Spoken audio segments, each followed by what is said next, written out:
बड़ा ही बाग बाग हो गया, इन्ना ही मन प्रसन्न हो गया कि साडे पंजाब दा एक सूरमा, साडे पंजाब दा एक शेर पुत, साडे पंजाब दा, साडे पंजाबियां दी शान, जिन्हें पूरे वर्ल्ड विच पंजाबियां दा नाम बड़ा रोशन किया है। सोच रहे होंगे मैं किहदी गल कर रही हां। सोचो सोचो, खोतिस्तानी तो कोई हो नहीं सकता, क्योंकि उन्हें नाम नहीं रोशन किया, उन्हें गांधी पाया, लोगों के दिलों च नफरत पाई है। सो साडे पंजाबियां दी जिहड़ी शान, किसी मां ने बब्बर शेर पुत जम्मिया, दिलजीत दोसांझ। बल्ले बल्ले बल्ले, दिल्ली विच शो सी दिलजीत दोसांझ दा।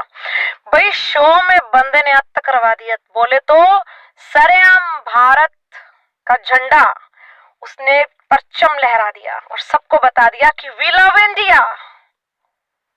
अब ये जो खोतिस्तानी है, इनको तो बहुत जुनूने लड़ गए होंगे, क्योंकि ये खोतिस्तानियों ने नया मुद्दा उठाया हुआ है सिंगर्स को, पंजाबी सिंगर्स को टारगेट करना। क्यों टारगेट करते हैं भाई? रोकड़ा माया धिकड़ा, ताकि वो सिंगर्स डर के मारे इनको, इनके मुंह में पैसा ठूस दे और फिर ये लोग ठंडे होके बैठ जाए। इनका ये तरीका है, बड़े बड़े बिजनेसमैन या बड़े बड़े सिंगर्स को टारगेट करना, उनसे पैसा निकालना। तो दिलजीत ने तो आज ये साबित कर दिया कि मैं प्योर इंडियन हूं, और मैंने 6-7 महीने पहले एक वीडियो डाली थी सभी पंजाबी सिंगर्स के लिए। अगर आप लोग इनसे डरेंगे ना तो मरेंगे, डरने का नहीं, इनका पुरजोर विरोध करने का, कुत्ते खोतिस्तानियों का। तो दिलजीत ने तो परचम लहरा दिया, अब बारी और पंजाबी सिंगर्स की है, क्योंकि पंजाबी सिंगर्स को एक बड़ा खौफ खाता है कि हाँ, अगर मैंने इंडिया की तरफ सीधा स्टेज पे बयान दे दिया, ये तो गुरदास मान की तरह मेरे पीछे ना पड़ जाए जैसे उनके पड़े हैं, ये मेरी स्टेज शो ना कैंसिल करा दे। एक बात मेरी याद रखिए, खोतिस्तानियों के भी घर में जब कोई फंक्शन शादी होती है ना, तो इनको भी उस टाइम सिंगर चाहिए होता है एंटरटेनमेंट करने के लिए। अगर फर्ज मान लो इस सिंगर को नहीं बुला रहे हैं, पर ये कमबख्त उन्हीं सिंगरों के गानों पे कुत्ते की तरह नाचते हैं।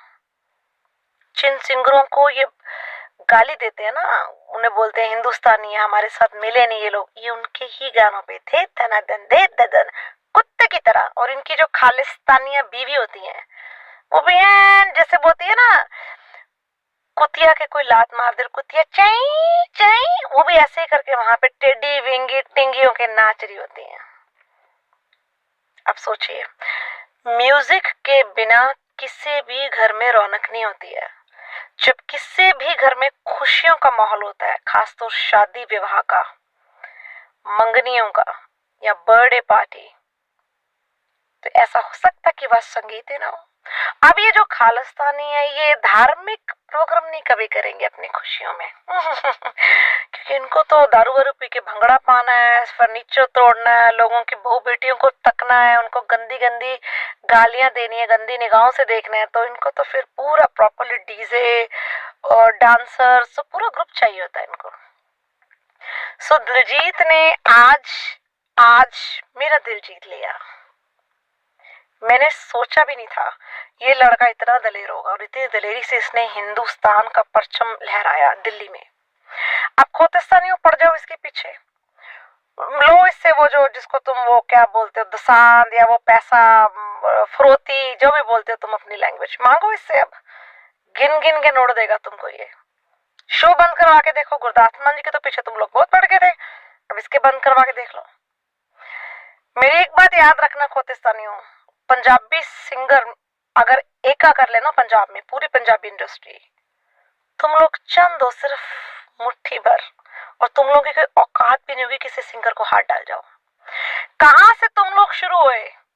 सबसे पहले तुमने गुरुद्वारों पे अटैक किया, वहां पे गुरु महाराज की फोटो के बराबर अपने वो मरे हुए बंदों को टांग दिया, जिनकी शक्लें हम वहां देखना नहीं चाहते हैं। हम सिर्फ अपने गुरु महाराज के दर्शन करना चाहते हैं वहां, पर वहां पे वो ऐसे ऐसे चेहरे लगे होते हैं जिसकी कोई इतिहास ही नहीं पता बच्चों को, उनका नाम तक नहीं पता बच्चों को। ऊपर से AK-47 और वो दुनालियां लेके खड़े कर देते हैं उनको, और जो इस दुनिया में नहीं रहे हैं, मर चुके हैं, पता नहीं अगला जन्म भी उनका हो गया, पता नहीं उनकी रूहें कहाँ कहाँ भटक रही हैं, उनके कमबख्तों हाथ में दुनालियां AK-47 पकड़ा देते हैं।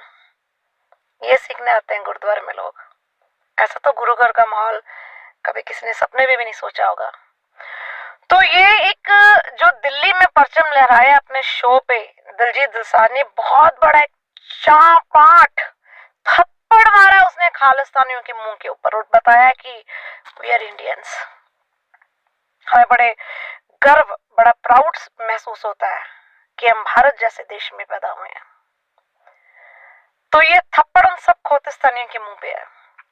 और ऐसे मैं उम्मीद करती हूँ कि मेरी वीडियो, मुझे नहीं पता कहां तक फैलेगी, कहां तक पहुंचेगी, और जितने भी पंजाब के सिंगर्स के अलावा आर्टिस्ट हैं, कलाकार हैं, वो भी अगर इस परचम की उतनी रिस्पेक्ट करेंगे दिल से, कसम से, ये खालिस्तानी मुट्ठी भर है, दुबक के घरों के अंदर घुस जाएंगे। इन लोगों में दम नहीं है, सिर्फ फेक अकाउंट बना के लोगों की बेटियों को गालियां दे सकते हैं, उन्हें गंद बोल सकते हैं, और इसके अलावा इनमें कुछ नहीं। अभी देखो वो कौन सा था, वो निहंग जो एक उठा था, मान बोल रहा था कि वो कुल्लड़ पीजे वाले की पग लुभा देनी है, वो पग बांध के ये कर रहा है। अभी वो जो लड़का पकड़ा है वहां पे कनाडा में, गुरसिख बंदा है, गुरुद्वारे के बाहर वो रिवॉल्वर लेके घूम रहा था, फरोतियां मांगता था। तो पुलिस ने जब देखा कि इसके ऊपर तो डोडे, फीम, बुक्की सब चार्जेस है, तो ये वो चिट्टा भी बेचता है, तो भाई जाना उसकी पगड़ी उतार अब जाके। उसने तो अमृत विशा का श्री साहब भी डाला। क्या करोगे आप ऐसे लोगों का, बताइए जरा, क्या करोगे? किस किस की पगड़ी हाथ डालोगे आप लोग, किस किस की पगड़ी उतरवाओगे?